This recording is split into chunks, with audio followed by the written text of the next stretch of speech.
ఓం శాంతి 17/12/2024 సాకార ఈశ్వరీయ మధుర మహావాక్యాలు.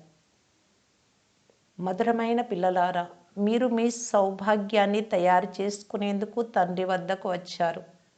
ఎవరి సర్వస్వాన్ని ఈశ్వరుడు స్వీకరిస్తారో ఆ పిల్లలదే పరమ సౌభాగ్యం. ప్రశ్న: పిల్లల ఏ ఒక్క మరుపు కారణంగా మాయ చాలా బలశాలిగా అవుతుంది?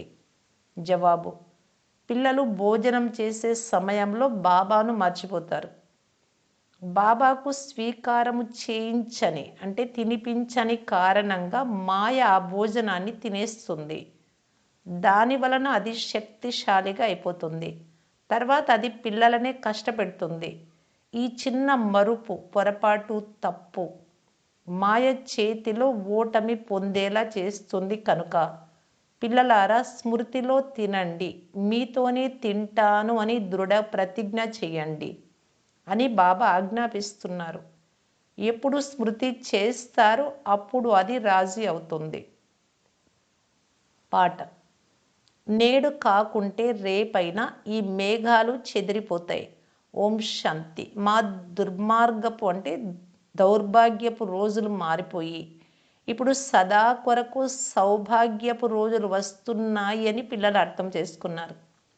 నంబర్ 1 పురుషార్థ అనుసారం భాగ్యం పరివర్తన అవుతూనే ఉంటుంది. పాఠశాలలో కూడా భాగ్యం పరివర్తన అవుతూ ఉంటుంది కదా, అనగా శ్రేష్టంగా అవుతూ ఉంటారు. ఇప్పుడు ఈ రాత్రి సమాప్తం అవ్వనున్నది. భాగ్యం పరివర్తన అవుతూ ఉంది అని మీకు చాలా బాగా తెలుసు. జ్ఞాన వర్షం కురుస్తూ ఉంటుంది. మేము దుర్భాగ్యము నుండి సౌభాగ్యశాలురుగా అవుతున్నాము, అనగా స్వర్గానికి అధికారులుగా అవుతున్నాము అని తెలివైన పిల్లలకు తెలుసు. నంబర్ 1 పురుషార్థ అనుసారం మీరు దుర్భాగ్యాన్ని సౌభాగ్యంగా తయారు చేసుకుంటున్నారు. ఇప్పుడు రాత్రి పగలుగా అవుతూ ఉంది. ఇది పిల్లలైన మీకు తప్ప ఇతరులకు తెలియదు. బాబా గుప్తమైన వారు కనుక వారి మాటలు కూడా గుప్తమైనవి. భలే మనుషులు సహజ రాజయోగము, సహజ జ్ఞానము అనే మాటలు శాస్త్రాలలో వ్రాశారు. కానీ ఎవరైతే వ్రాశారో వారు మరణించారు. ఇక ఎవరు చదువుతున్నారో వారు ఏమీ అర్థం చేసుకోలేరు. ఎందుకంటే వారు అవివేకులుగా ఉన్నారు. ఎంత వ్యత్యాసం ఉంది! మీరు కూడా నంబర్ 1 పురుషార్థ అనుసారం అర్థం చేసుకున్నారు. అందరూ ఒకే విధంగా పురుషార్థం చెయ్యరు. దుర్భాగ్యము అని దేనిని అంటారో, సౌభాగ్యమని దేనిని అంటారో కేవలం బ్రాహ్మణులైన మీకు మాత్రమే తెలుసు. మిగిలిన వారంతా గాఢాంధకారంలో ఉన్నారు. వారికి అర్థం చేయించి మేల్కొల్పాలి. సూర్యవంశీలను సౌభాగ్యశాలురు అని అంటారు. వారు 16 కళా సంపూర్ణులు. మీరు స్వర్గాన్ని రచించే తండ్రి ద్వారా స్వర్గం కొరకు సౌభాగ్యాన్ని తయారు చేసుకుంటున్నారు.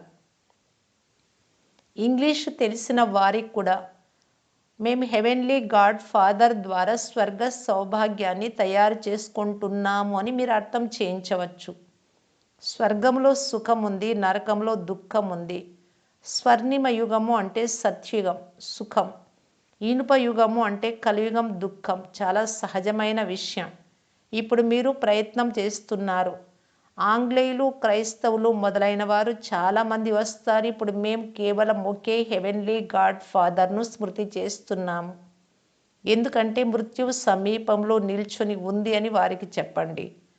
తండ్రి చెప్తారు, మీరు తీర్థస్థానాలకు వెళ్ళినట్లు నా వద్దకు రావాలి.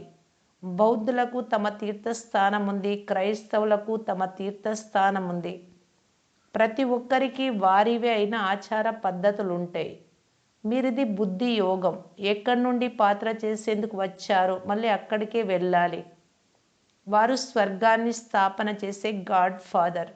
వారు మాకు తెలిపించారు. మేము మీకు కూడా సత్యమైన మార్గాన్ని తెలియజేస్తాము.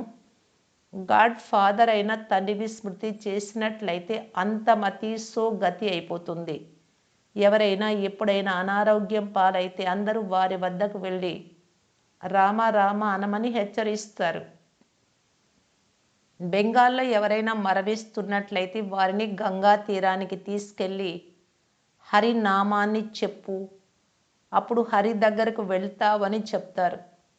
అయితే ఎవ్వరూ వెళ్ళలేరు. సత్యుగంలో ఇలా రామ రామ అని లేక హరి అని చెప్పమని ఎవ్వరూ చెప్పరు.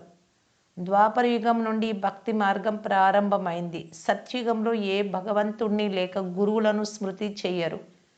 నేను ఆత్మను ఒక శరీరాన్ని వదిలి మరొక దానిని తీసుకుంటాను అని అక్కడ కేవలం తమ ఆత్మస్మృతి మాత్రమే ఉంటుంది. తమ సామ్రాజ్యపు స్మృతి ఉంటుంది. మేము మా రాజ్యానికి వెళ్ళి జన్మ తీసుకుంటామని భావిస్తారు. అప్పుడు రాజ్యం తప్పకుండా లభిస్తుంది అనే నిశ్చయం పక్కాగా ఉంది కదా. మరి ఎవరిని స్మృతి చేస్తారు? లేక ఎందుకు దాన పుణ్యాలు చేస్తారు? అక్కడ దాన పుణ్యాలు చేసేందుకు పేదవారు ఎవ్వరూ ఉండరు. భక్తి మార్గపు ఆచారాలు పద్ధతులు వేరు, జ్ఞాన మార్గపు ఆచారాలు పద్ధతులు వేరు. ఇప్పుడు తండ్రికి సర్వస్వాన్ని ఇచ్చి 21 జన్మలకు వారసత్వాన్ని తీసేసుకున్నారు. ఇక దాన పుణ్యాలు చేయాల్సిన అవసరం లేదు. తండ్రి అయిన ఈశ్వరుడికి మీరు సర్వస్వాన్ని ఇచ్చేస్తారు. ఈశ్వరుడే స్వీకరిస్తారు. స్వీకరించకుంటే మరి ఇచ్చేది ఎలా? స్వీకరించకుంటే అది కూడా దుర్భాగ్యమే. వారి మమకారాన్ని దూరం చేసేందుకు స్వీకరించాల్సి వస్తుంది. ఈ రహస్యం కూడా పిల్లలైన మీకు తెలుసు. అవసరం లేనప్పుడు ఎలా స్వీకరిస్తారు? ఇక్కడ ఏది కూడబెట్టుకోరాదు. ఇక్కడ నుండి మమకారాన్ని సమాప్తం చేసుకోవాల్సి ఉంటుంది. బాబా అర్థం చేయిస్తున్నారు. ఎక్కడైనా వెలుపలికి వెళ్ళినప్పుడు స్వయాన్ని చాలా తేలికగా భావించండి. మేం బాబా పిల్లలం, మేం ఆత్మలం, రాకెట్ కన్నా తీక్షణమైన వారం. ఇలా ఆత్మాభిమానిగా నడిచి వెళ్తే అలసిపోరు. దేహ భావన రాదు. మేము కాళ్లతో నడవడం లేదు, ఎగురుతూ వెళ్తున్నాం అనిపిస్తుంది. ఆత్మ అభిమానులుగా అయ్యి మీరు ఎక్కడికైనా వెళ్ళండి. ఇంతకుముందు మనుషులు తీర్థయాత్రలకు కాలి నడకనే వెళ్ళేవారు. ఆ సమయంలో మనుషుల బుద్ధి ఇంత తమో ప్రధానంగా లేదు. చాలా శ్రద్ధతో వెళ్ళేవారు, అలసిపోయేవారు కాదు. బాబాను స్మృతి చేయడం వలన సహాయం లభిస్తుంది. భలే అది రాతి విగ్రహమైన ఆ సమయంలో బాబా అల్పకాలం కొరకు మనోకామనలను పూర్తి చేస్తారు. ఆ సమయంలో రజో ప్రధాన స్మృతి ఉండేది కనుక దాని వలన కూడా శక్తి లభించేది, అలసట ఉండేది కాదు. ఇప్పుడు పెద్దవారు వెంటనే అలసిపోతారు. పేదవారు చాలా తీర్థస్థానాలకు వెళ్తారు. ధనవంతులు చాలా ఆడంబరంగా గుర్రాలు మొదలైన వాటిపైన వెళ్తారు. పేదవారు కాలి నడకనే వెళ్తారు. భావనా ఫలం పేదవారికి లభించినంతగా ధనవంతులకు లభించదు. బాబా పేదల పెన్నిది అని ఈ సమయంలో కూడా మీకు తెలుసు. మరి ఎందుకు తికమక పడుతున్నారు? ఎందుకు మర్చిపోతున్నారు? బాబా చెప్తున్నారు, మీరు ఏమీ కష్టపడని అవసరం లేదు. కేవలం ఒక్క ప్రియతముని స్మృతి చేయాలి. మీరందరూ ప్రేయస్సులు కనుక ప్రియతముని స్మృతి చేయాల్సి వస్తుంది. ఆ ప్రియతముడికి భోగ్ సమర్పించకుండా తినేందుకు సిగ్గు అనిపించదా? వారు ప్రియతముడే కాక తండ్రి కూడా అయినారు. నాకు మీరు తినిపించరా అని అడుగుతున్నారు. మీరు నాకు తినిపించాలి కదా. చూడండి, బాబా యుక్తులు తెలియజేస్తూ ఉన్నారు. మీరు తండ్రి లేక ప్రియతముడిగా అంగీకరిస్తున్నారు కదా.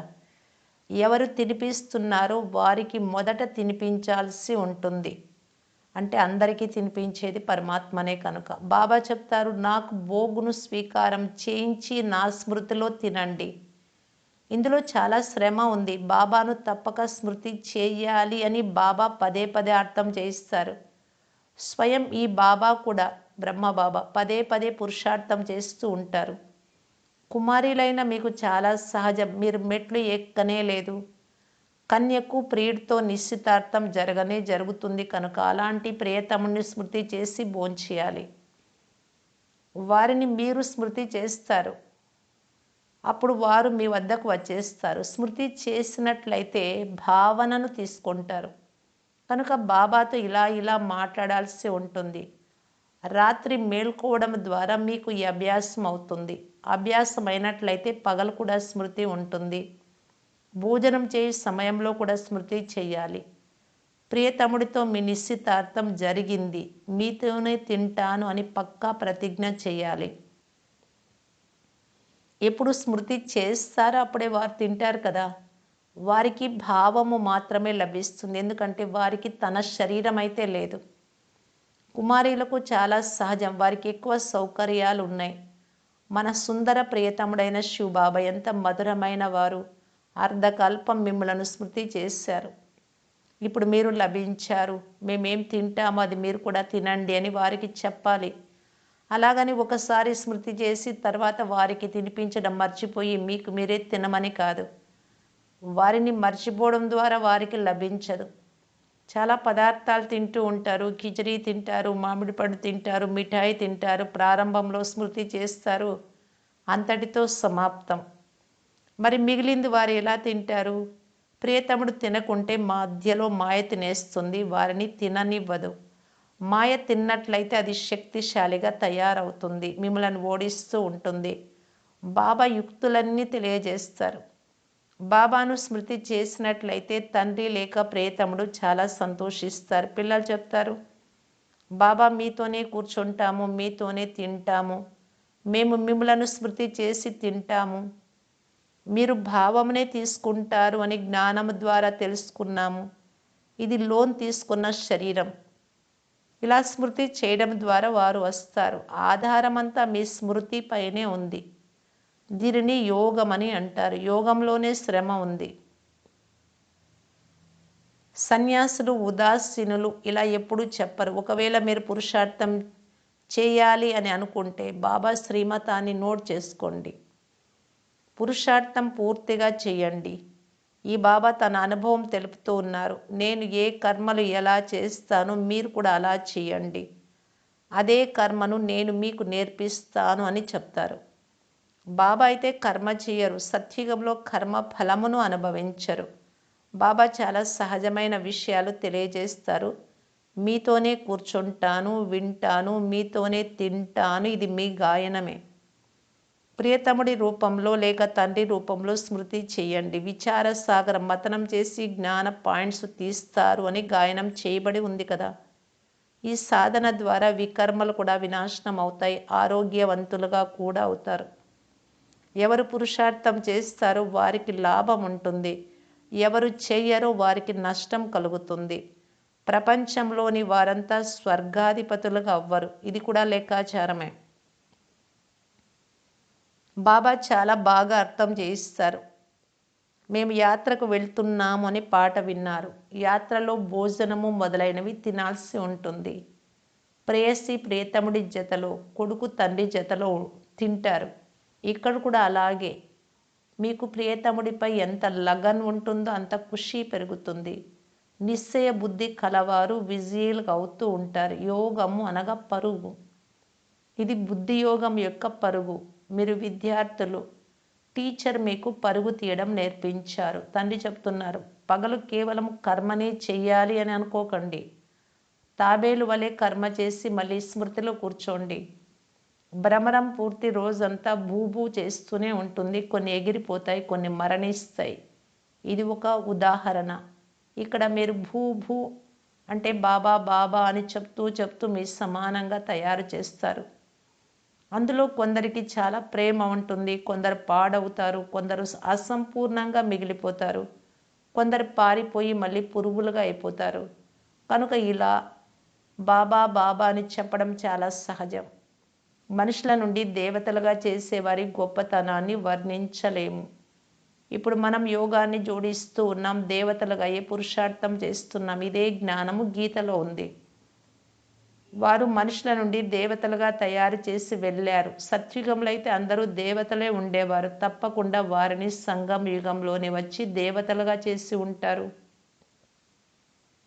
స్వర్గంలో దేవతలుగా అయ్యే యోగాన్ని నేర్పించరు. సత్యుగ ఆదిలో దేవీ దేవత ధర్మం ఉండేది. కలియుగ అంతిమంలో అసురీ ధర్మం ఉంది. ఈ విషయం కేవలం గీతలోనే వ్రాయబడి ఉంది. మనుషులను దేవతలుగా చేసేందుకు సమయం పట్టదు, ఎందుకంటే లక్ష్యమును తెలియజేస్తారు. అక్కడ మొత్తం ప్రపంచమంతా ఒకే ధర్మం ఉంటుంది. ప్రపంచమంతా ఉంటుంది కదా. చైనా, యూరోప్ ఉండవని కాదు, ఉంటాయి, కానీ అక్కడ మనుషులు ఉండరు. కేవలం దేవతా ధర్మం వారు ఉంటారు, మిగిలిన ధర్మాల వారు ఉండరు. ఇప్పుడు ఇది కలియుగం. మీరు భగవంతుడి ద్వారా మనుషుల నుండి దేవతలుగా అవుతున్నారు. మీరు 21 జన్మలు సదా సుఖంగా ఉంటారు అని తండ్రి చెప్తారు. ఇందులో కష్టపడే మాటే లేదు. భక్తి మార్గంలో భగవంతుడి వద్దకు వెళ్ళేందుకు ఎంత కష్టపడ్డారు. నిర్వాణ ధామానికి వెళ్ళారని చెప్తారు, భగవంతుని వద్దకు వెళ్ళారు అని ఎప్పుడు చెప్పరు. స్వర్గానికి వెళ్ళారు అని చెప్తారు. ఒక్కరు వెళ్ళడం ద్వారా స్వర్గం తయారవ్వదు, అందరూ వెళ్ళాలి. భగవంతుడు మృత్యువుకే మృత్యు అని గీతలో వ్రాయబడి ఉంది. దోమల వలె అందరినీ వాపస్ తీసుకెళ్తారు.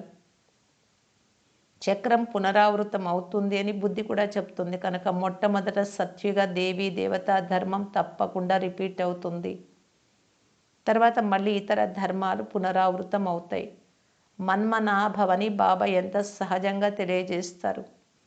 5000 సంవత్సరాల క్రితం కూడా గీతా భగవానుడు ప్రియమైన పిల్లలారా అని చెప్పారు. ఒకవేళ కృష్ణుడు చెప్పినట్లయితే ఇతర ధర్మాల వారు ఎవ్వరూ వినలేరు. భగవంతుడు చెప్పినట్లయితే గాడ్ ఫాదర్ స్వర్గాన్ని స్థాపన చేస్తారు అని అందరికీ అనిపిస్తుంది. అందులో మేము వెళ్ళి చక్రవర్తి రాజులుగా అవుతాం. ఇందులో ఖర్చు మొదలైనవి మాటలేవీ లేవు. కేవలం సృష్టి ఆది మధ్య అంత్యాలను తెలుసుకోవాలి. పిల్లలైనా మీరు విచార సాగరం మతనం చేయాలి. కర్మ చేస్తూ రాత్రింబవళ్ళు ఇలా పురుషార్థం చేస్తూ ఉండండి. విచార సాగరం మతనం చేయకుంటే, లేక తండ్రిని స్మృతి చేయకుంటే, కేవలం కర్మలే చేస్తూ ఉంటే రాత్రి కూడా అవే ఆలోచనలు వస్తాయి. ఇల్లు కట్టేవారికి ఇంటిని గురించిన ఆలోచనలే వస్తాయి.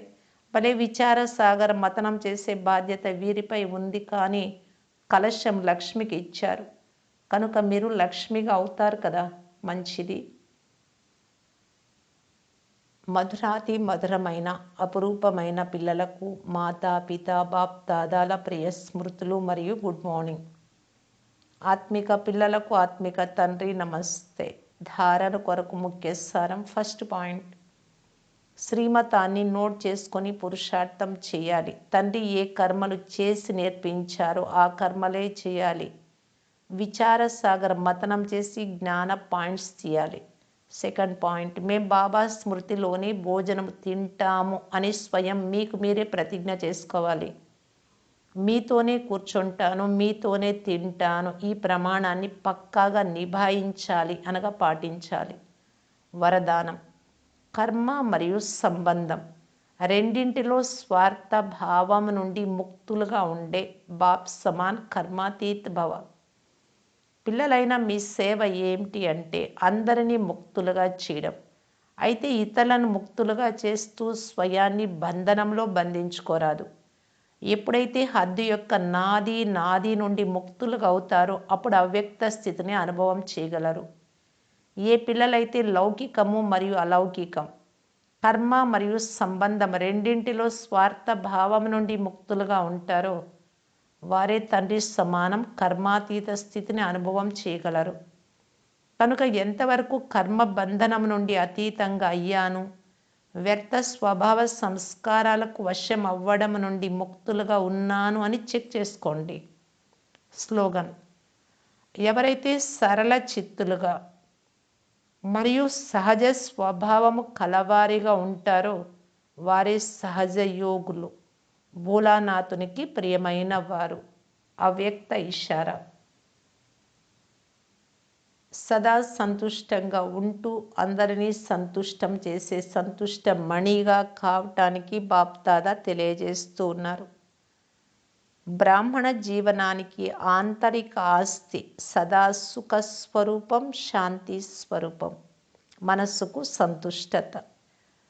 వీటిని అనుభవం చేసుకోవటానికి సుఖ స్వరూపాన్ని, శాంతి స్వరూపాన్ని, మనసు సంతుష్టతను అనుభవం చేసుకోవడానికి మనస్సుకు పవిత్రత అవసరం. బయటి సాధనాల ద్వారా లేక సేవ ద్వారా తనను తాను ఖుషీగా సంతృప్తిగా ఉండటం తనకు తాను మోసం చేసుకోవడమే అవుతుంది, ఆంతరిక సుఖము, శాంతి, సంతుష్టత లేకుంటే. ఓం శాంతి.